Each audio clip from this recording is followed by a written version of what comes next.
surga bukan cerita. Musim dingin, ketika salju turun, di Eropa atau Amerika Utara, suhu bisa mencapai minus 40 derajat Celcius. Artinya, kulkasmu masih lebih hangat.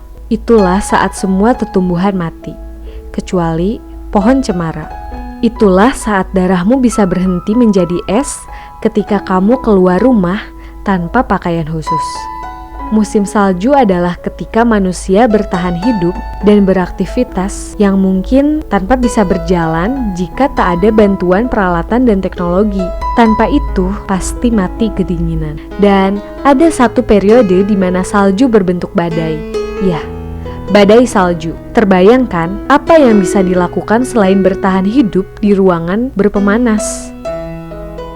Padang pasir. Begitu keringnya sampai-sampai manusia yang berdiam di sana membayangkan sungai-sungai yang mengalir sebagai surga.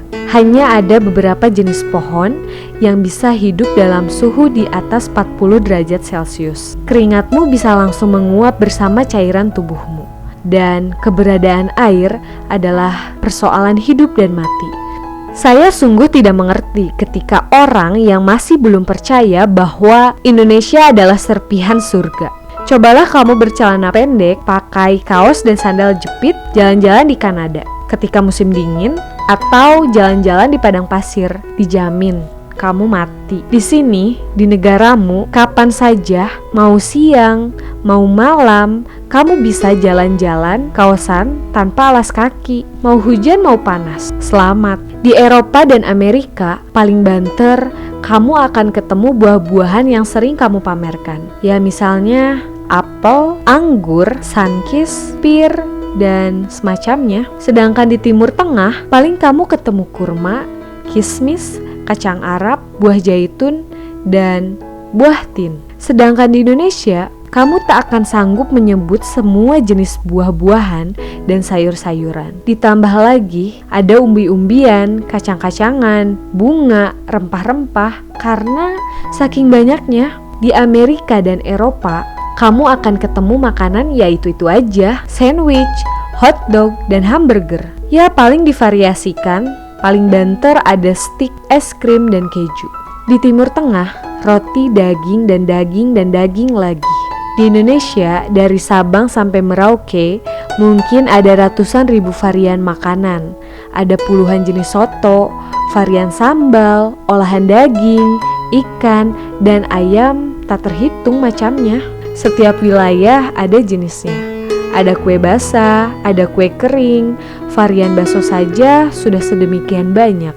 Belum lagi singkong, ketan, gula, kelapa, bisa menjadi puluhan jenis nama makanan. Dan tepian jalan dari Sabang sampai Merauke adalah garis penjual makanan terpanjang di dunia. Saya tidak berhasil menghitung penjual makanan, bahkan hanya dari Kemayoran ke Cempaka Putih. Di Indonesia, kamu bebas mendengar pengajian, sholawatan, lonceng gereja, dangdut koplo, konser rock, jazz, gamelan, dan ecrek-ecrek orang amen.